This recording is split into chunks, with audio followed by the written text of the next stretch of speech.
Palabra que edifica. Palabra que restaura. Palabra que transforma. Misión Cristiana Filadelfia en Guatemala y su pastor Abraham Flores te damos la bienvenida. Una obediencia a medias es desobediencia.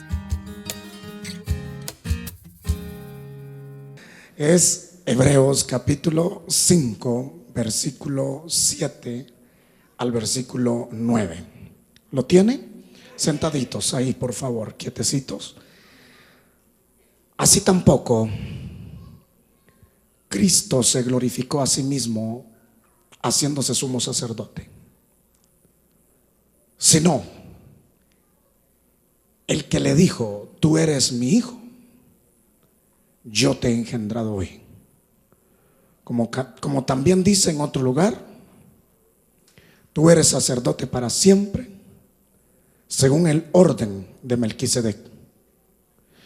Y Cristo, en los días de su carne, ofreciendo ruegos y súplicas con gran clamor y lágrimas al que le podía librar de la muerte, ¿qué dice su Biblia?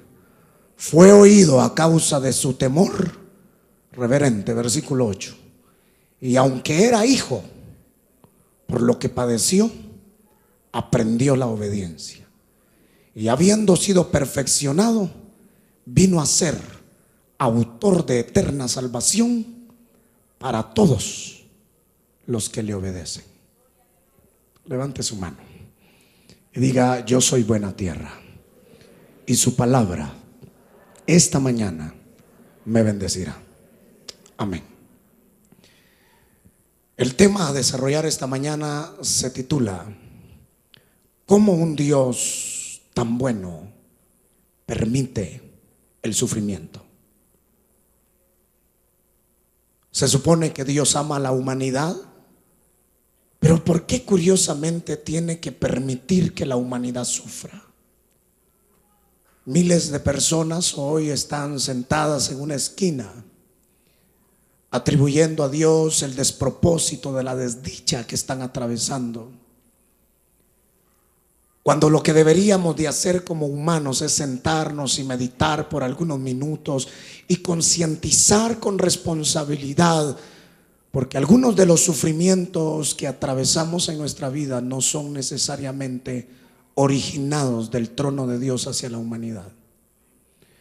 Aunque Dios, en su plan hacia la humanidad, también aplica el sufrimiento, porque dice la Escritura que ni aún su Hijo Jesucristo tuvo que quedar fuera de padecer, de sufrir, porque el padecimiento y el sufrimiento le enseñaron a él, ¿qué dice? Obediencia.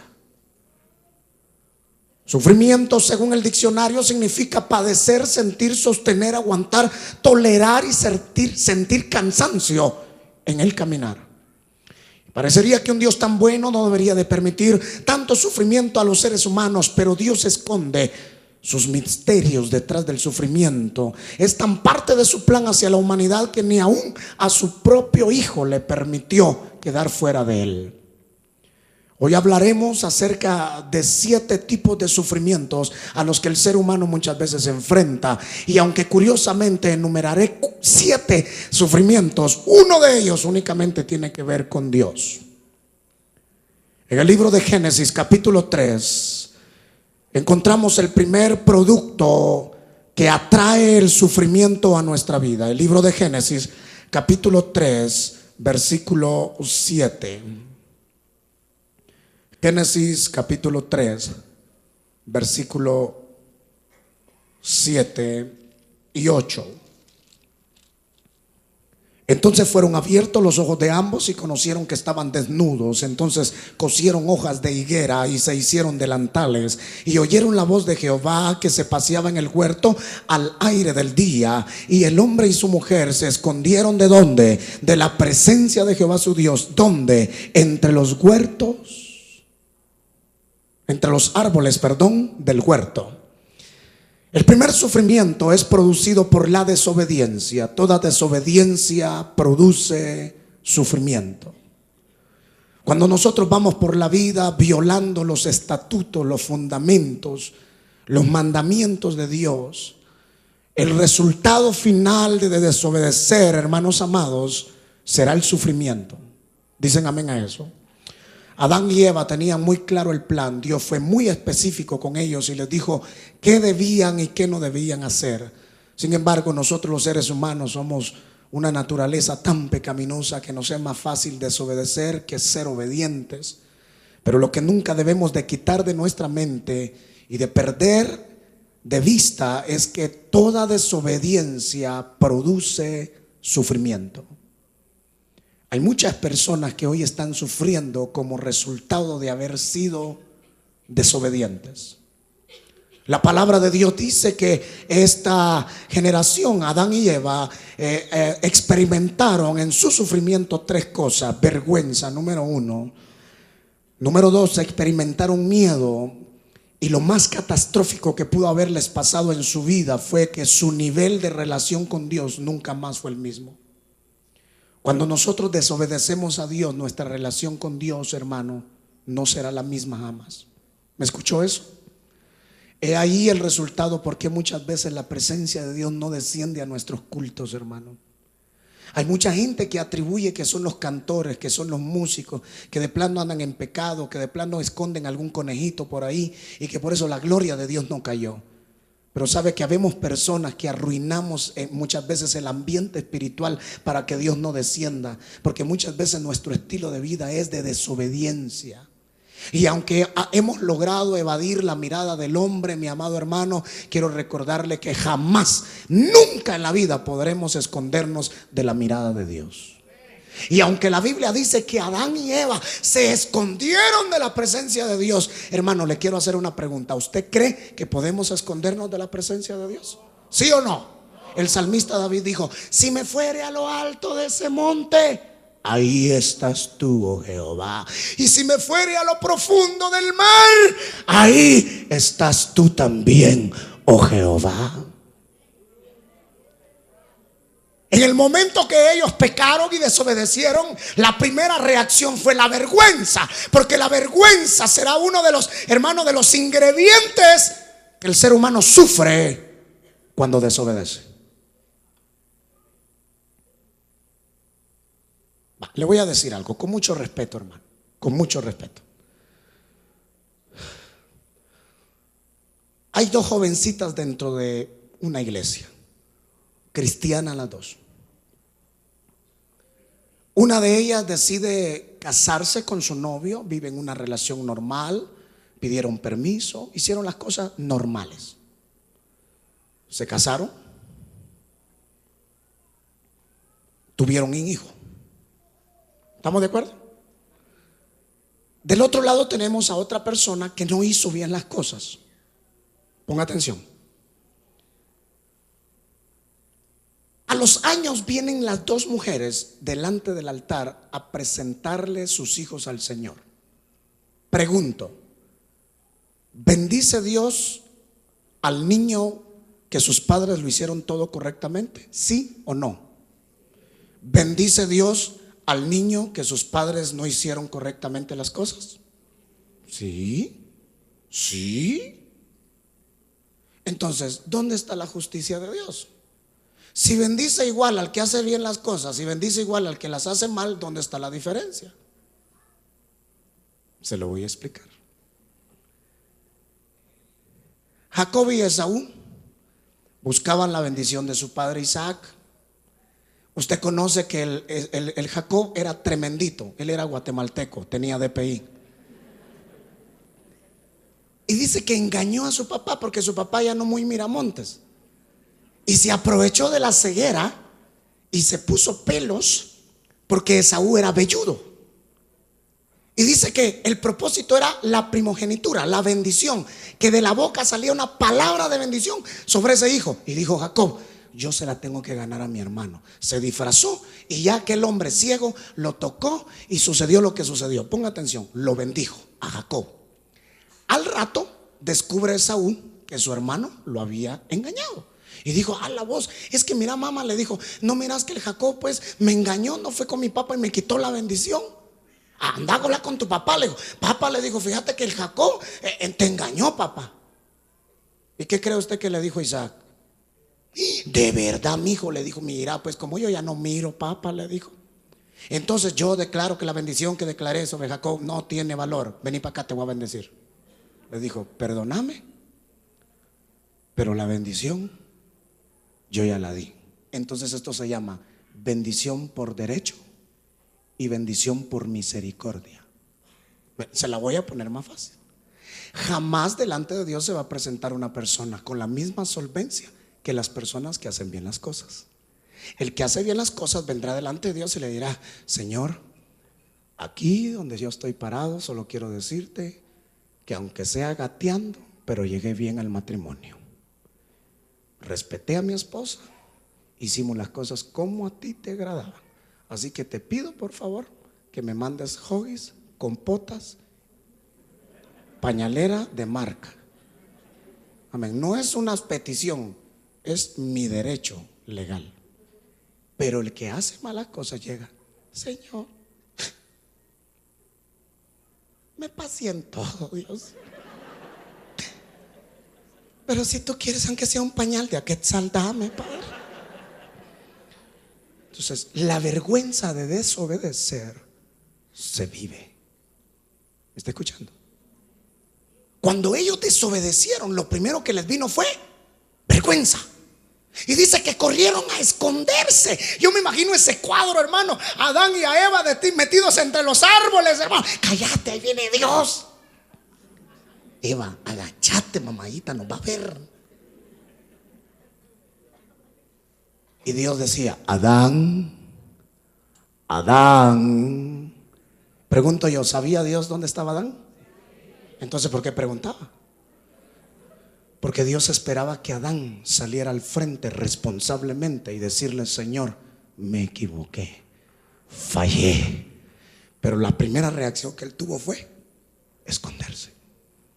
Porque cuando hay desobediencia, la gente busca el esconderse. Tiene miedo.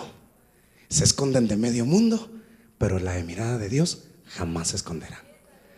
Hay gente que hoy está sufriendo como resultado de desobedecer. El hijo pródigo en Lucas 14 al 16 dice que agarró todos los bienes, se fue de la casa y fue a vivir perdidamente. Y experimentó tres cosas en su sufrimiento: pérdidas económicas, número 2, desengaño, y número 3, humillación. Se fue con los cuates y los cuates lo dejaron tirado. Hoy eres amigo mientras tengas algo que ofrecer. Esto va para los jóvenes. Ayer que estábamos predicando aquí, les dije yo a los hermanos que a mí me da risa hoy que todos tienen amigos, hermano. Usted se mete al Face de los patojos, 1850 amigos. Yo 4 tengo y me cuesta hablar con ellos. ¿Cómo le harán eso para hablar con 1800 usted? Y de los 1800, 1600 hablan otro idioma. Y le estaba diciendo yo que hoy a cualquiera se le dice amigo. Y me gustó esa parte donde les conté ayer que la mayoría de patojos en su vida real son una cosa, con los amigos son una cosa, en su vida real son otras, hermano. En su vida normal usted los manda, dice, a ver, jovencito, usted venga para acá, papayito, párese aquí y cuéntele unas cuantas palabras a los hermanos. ¿Cómo siente usted que Dios ha obrado en su vida? Lo paran ahí, hermano. ¿Para qué lo pararon? No dijo nada. Se pone rojo, se echa aire y todo, se baja sin decir nada, solo puja.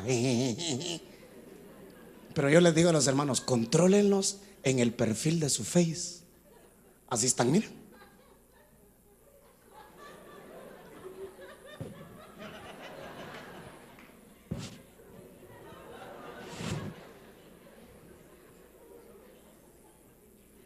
Siguió la corriente de sus amigos. Los amigos lo sacaron de la casa.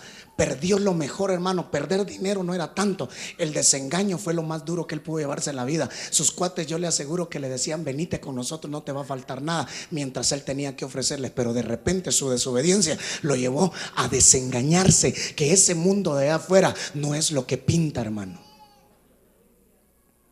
Y sobre eso la humillación, porque lo humillaron al niño de casa, al muchachito, al bebé, al nene, a quien nadie lo obligaba a trabajar, al que se levantaba los sábados a la hora que le daba la gana. Ahora está siendo humillado, hermano. Por eso yo le digo a los jóvenes: lo que con tus padres no pagas, allá afuera las vas a tener que cancelar. Lo que tu mamá nunca te hizo, mamadita, tu marido te lo va a hacer. Las trompadas que nunca te dio tu mamá, tu esposo se va a encargar de dártelas. Por eso a mí me encanta cuando bajo de los altares y hay hermanas: hermano, hablándome como que son Rocky en el round 11. Mira cómo me dejó, hermano.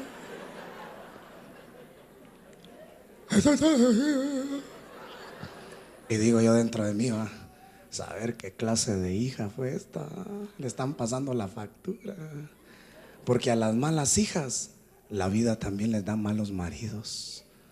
Porque cuando eras hija, tu mamá está, por favor, mi hija, nena, dice con 30 años, nena, ¿viste? Nena, mírame el agua, porfa, la tengo en la estufa. Cuando se casa, hermano, el marido nunca le usa el por favor. Ahí te va el pantalón y lo quiero bien planchado. Ahí se la viera, qué obediente. Ahorita, papito, yo te lo plancho ya. Qué ungida, qué sumisa. La humillación llega. Hermano, ahora dice que va a pedir trabajo. ¿Trabajo de qué? Si era un mantenido, hermano. Ese solo sabía poner la mano para pedir. ¿Y sabe qué hizo, hermano? Fue a pedir trabajo y le dieron trabajo del tamaño de su orgullo, a cuidar unos cerdos.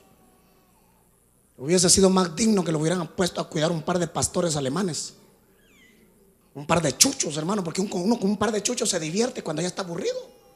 Venga para acá. Pero ¿qué va a andar jugando usted con un par de coches tamaño hipopótamo? Se le van parando en dos patas, le caen encima, ni el DPI le encuentran.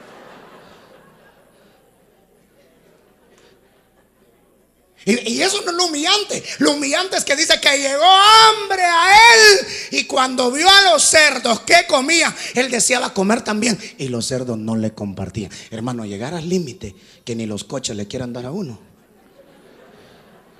Eso es lo más bajo que puede caer el ser humano. Y eso es lo que el joven debe de entender. Cuando tú eres desobediente, la humillación te va a llegar tarde o temprano. Entonces hay gente que está sufriendo hoy, no porque Dios quiera verlos sufrir, sino porque desobedecieron. Existe el sufrimiento al que otros nos someten. En primer libro de Samuel, capítulo 11, verso 10, dice que David falló con Betsabé. Le echó el ojo a la vecina. Y a raíz de haber fallado, le sucedieron varias cosas. Mire, hermano, primero, la muerte de un hijo. Segundo, Amnón, un hijo de él, violó a su media hermana Tamar. Luego, Absalón, mi amado hermano, mata a su hermano Amnón. Y después de eso, Absalón usurpa el trono de su padre y lo hace huir. Dios le perdonó el pecado, pero David marcó a su generación, hermano. Aquí habemos muchos que hoy estamos sufriendo gracias a nuestros papás. No dijeron amén, pero es cierto. ¿Usted cree que el que mi mamá se haya enamorado de un don que le entraba no nos afectó a nosotros? Tanto que le dice uno a las patojas: mucha, abran los ojos, hombre. Como dice mi mamá, avívense. Es que está bien guapo. Pero mi hija, al patojo se le mira, mira, le entra duro. Pero él solo los sábados chupa.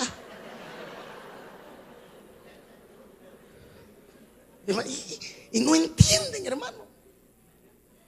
O sea, es suficiente haber visto una mamá golpeada. Yo recuerdo, llegó mi mamá bien golpeada la última vez que mi papá le pegó. Llegó con la policía y le dijo: mire, señor oficial, mire, y le dijo: señora, le dijo, ¿y desde cuándo le pega a su marido? Como 25 años tiene pegármele. A la que voy a meter al bote es a usted por tonta, le dijo. Porque hay gente, mi amado hermano, en la vida que sufre simple y sencillamente porque muchas veces no ha aprendido de los errores de sus ancestros. Muchos de nuestros papás nunca se pusieron pilas a estudiar. ¿Y qué fue? Creo que fue lo que marcaron en nosotros: limitaciones, pobrezas. Allá anduvimos toda la vida, hermano, pidiendo fiado. Acá que nunca usamos la ropa que queríamos. ¿Sabe cuáles eran mis carritos? Pedazos de madera. Yo les dibujaba con un lapicero llantitas y con ellos jugaba. Bendito sea Dios, cuando uno es niño uno no es caprichoso, uno no es exigente. Uno se vuelve exigente ya cuando empieza a pararse el pelo, el patojo ahí va. Ya no usa cualquier gelatina, ¿quiere? Pegamento de zapato.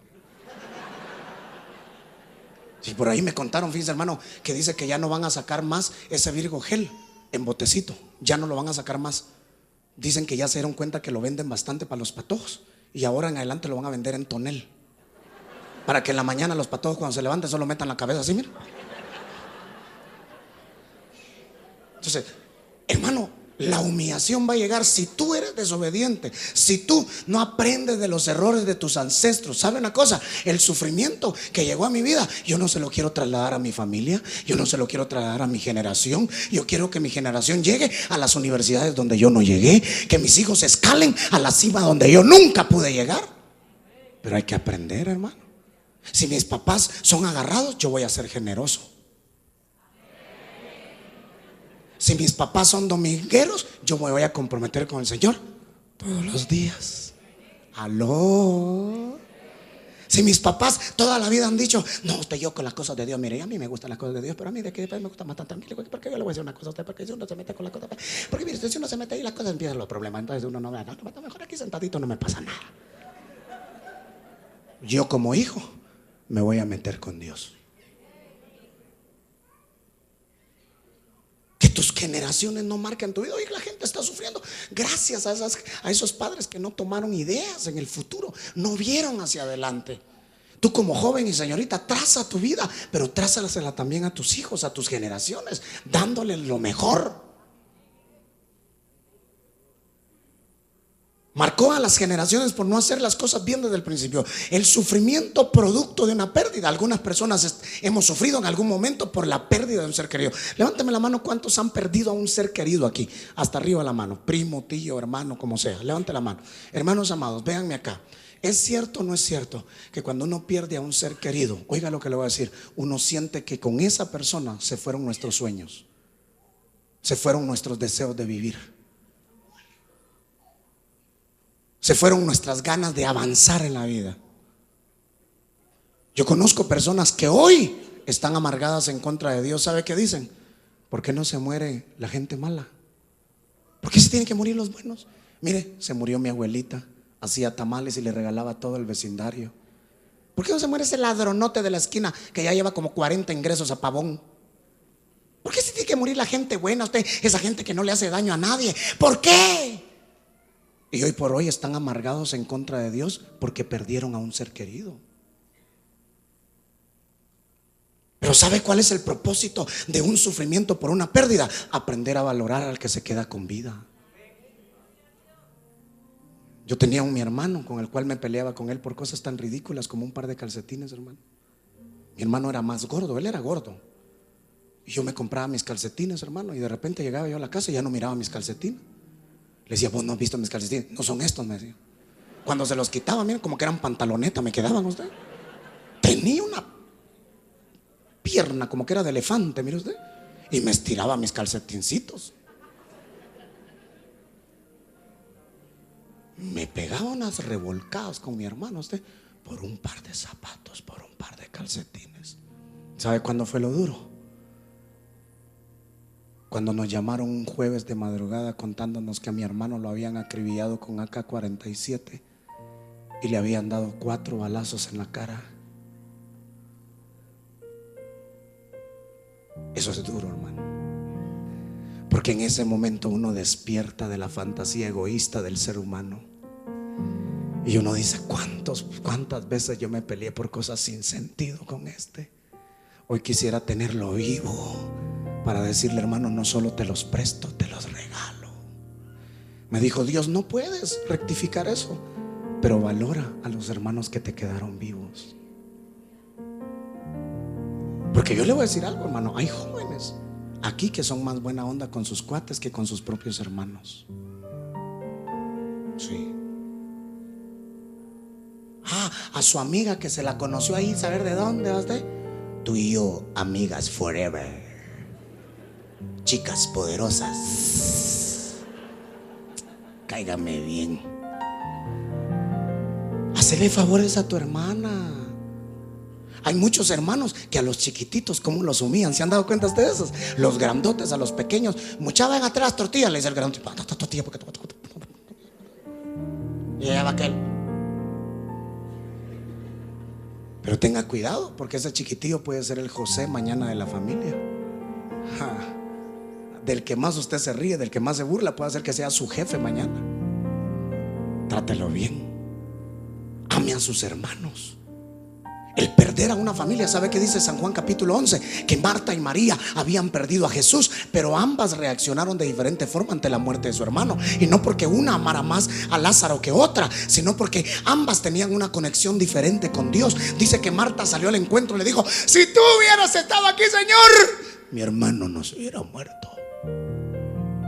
Y Jesús le dijo: Marta, tranquila Marta, platiquemos. No quiero platicar. ¿Por qué no estabas aquí? Pero mira, pues Marta, yo te digo, si creyeres verás la gloria. Yo no quiero ver a la gloria, yo quiero ver a mi hermano. Pero Marta, por favor, tranquilízate, no seas guatemalteca. Y dice que Marta se dio la vuelta y lo dejó hablando solo. Hermano, eso significa que Marta estaba molesta, porque cuando uno pierde un ser querido, le voy a decir una cosa con mucho respeto: jamás vaya usted a un velorio, hermano. Jamás vaya a un velorio donde no conoce al muerto a dar el pésame. ¿Cómo se llamaba el difunto? Y hasta la cara ponen. Yo perdí 5 familiares en un mes y me cansé de ver gente que yo nunca había visto en mi vida. Lo siento hoy, lo siento. Hasta que le dije: yo siente hambre, pida su tamal y váyase. ¿Qué va a andar sintiendo, hermano? Quien lo siente es el que vivía con él. La palabra correcta de un cristiano en un velorio es que Dios fortalezca su corazón, porque el único que puede llenar ese vacío es Dios a través de su presencia. No llegues fingiendo algo. Marta estaba molesta por haber perdido, oiga bien, a su hermano. Pero María dice que corrió a sus pies cuando entendió. Llegó Marta y le dijo: María, le dijo, adivina quién está ahí, le dijo. Ni vergüenza tuvo, preguntándome todavía: ¿dónde le pusisteis? Pero ni una ofrenda para el café no dio. Y dice que María salió y lo primero que hizo no fue reclamarle, sino que se tiró a sus pies y lo adoró. Y le dijo las mismas palabras, solo que en otra posición, tirada al suelo, le dijo: si tú hubieras estado aquí, mi hermano no se hubiera muerto. Pero creo que le añadió: pero tú sabes lo que haces. Hermano, cuando perdemos a un ser querido, sufrimos. Pero hay que aprender a decir adiós. ¿Me está escuchando?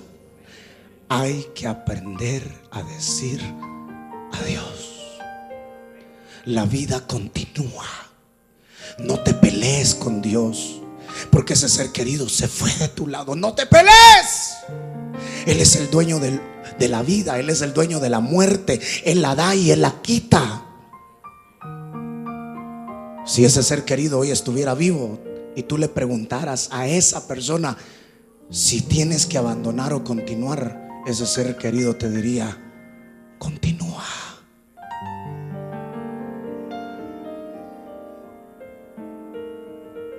Existe el sufrimiento físico. Según de Samuel 9:3 hablábamos de un hombre llamado Mefiboset, que estaba lisiado de sus pies. Un impedimento físico no nos hace inútiles. Diga conmigo: no somos inútiles. Hermano, ¿cuánta gente hoy está amargada porque tiene incapacidades físicas? ¿Cuántos de ustedes han ido a la municipalidad de nuestra Guatemala? ¿Han ido a la MUNI? ¿Usted sabe quiénes son las personas que sacan fotocopias en la MUNI? ¿Qué son? ¿Quiénes son? Personas no videntes. Pregunto, porque son no videntes, ¿usted los puede engañar con el dinero? Son más pilas que nosotros, hermano. Cierre usted los ojos, le pongo un billete en la mano y le digo: adivine de qué valor es.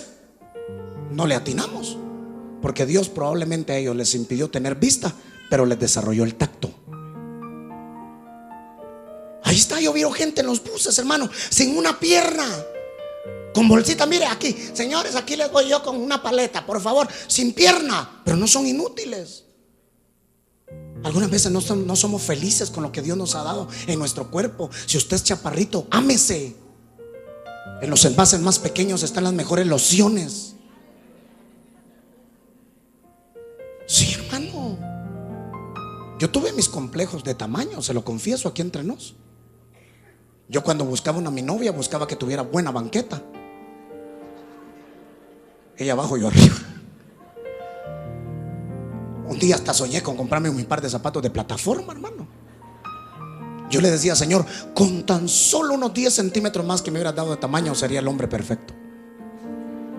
Cualquiera que piense lo contrario, Padre, perdónalos porque no saben lo que hacen. Hermanos, hay que aprenderse a amar como uno es. Mire, ahora meten una mujer morena al salón, sale canche. Se hacen overjoles, dice.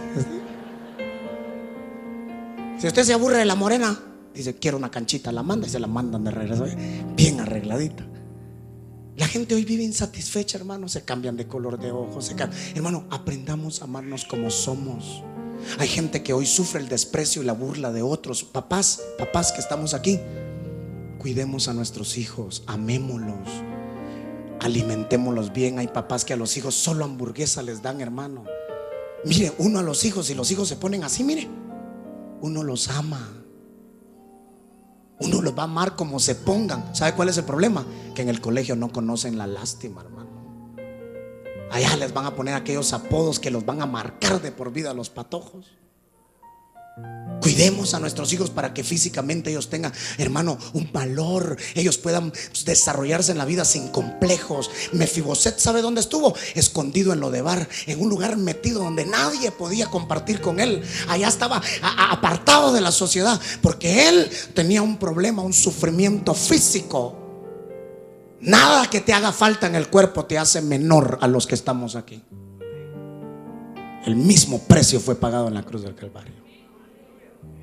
Los peores defectos no son los físicos, sino los internos, hermano. Hay gente que es coja espiritualmente. Tienen pies, corren, saltan, pero no pueden encaminar sus pies a las cosas correctas. Existe el sufrimiento al que Dios nos somete.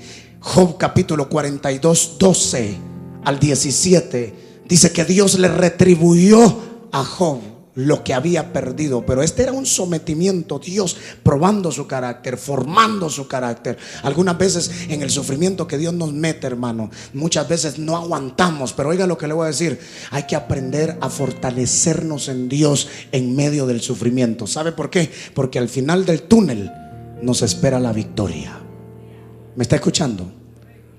No sé qué sufrimiento tú tengas hoy. Probablemente sea el resultado de una desobediencia, probablemente al que te sometieron tus padres, probablemente pueda ser un sufrimiento, pérdida que hubo en tu vida, pueda ser un sufrimiento físico, o puede ser que Dios te haya sometido a cualquier. Ahora, lo que sí quiero que tengas claro, iglesia, es que no todos los sufrimientos provienen de Dios. Dios los permite, pero no todos son originados de Él para con nosotros. Hay muchos sufrimientos que hoy tenemos en la vida resultado de no hacer las cosas como Dios espera que las hagamos. Yo quiero esta mañana hacer una oración, darle gracias a Dios, porque aunque pareciera que Él es un Dios bueno, no es que parezca, Él lo es. Y es que porque es bueno no significa que no tenga que permitir que el sufrimiento llegue. Lo importante es que saca a Dios de nuestro corazón en medio del sufrimiento. Finalizo con esta anécdota. Es la historia de una niña de 14 años que tiene a su padre, un chef de cocina. Cansada y aburrida de tanto acontecimiento negativo, vive rezongando, reprochando a la vida que Dios es injusto, y un día su padre quiere darle una lección que marque su corazón. Se la lleva a su lugar de trabajo, la cocina, y en aquella cocina le dice: quiero que te sientes y me veas y me observes detenidamente. Puso 3 ollas. En las 3 ollas había agua. En la primera olla puso zanahorias. En la segunda puso huevos. y en la tercera olla puso granitos de café. Hasta ese momento la chiquilla no entendía qué era lo que su padre le quería enseñar. Y después de algún tiempo fue y sacó de la primera olla las zanahorias, las puso en un tazón, luego los huevos los puso en un tazón y luego un poco de café sobre una taza. Le dijo: hija, ¿cuál de estas tres cosas eres tú? Le dijo. Cuando el sufrimiento toca tu puerta. Papá, no entiendo.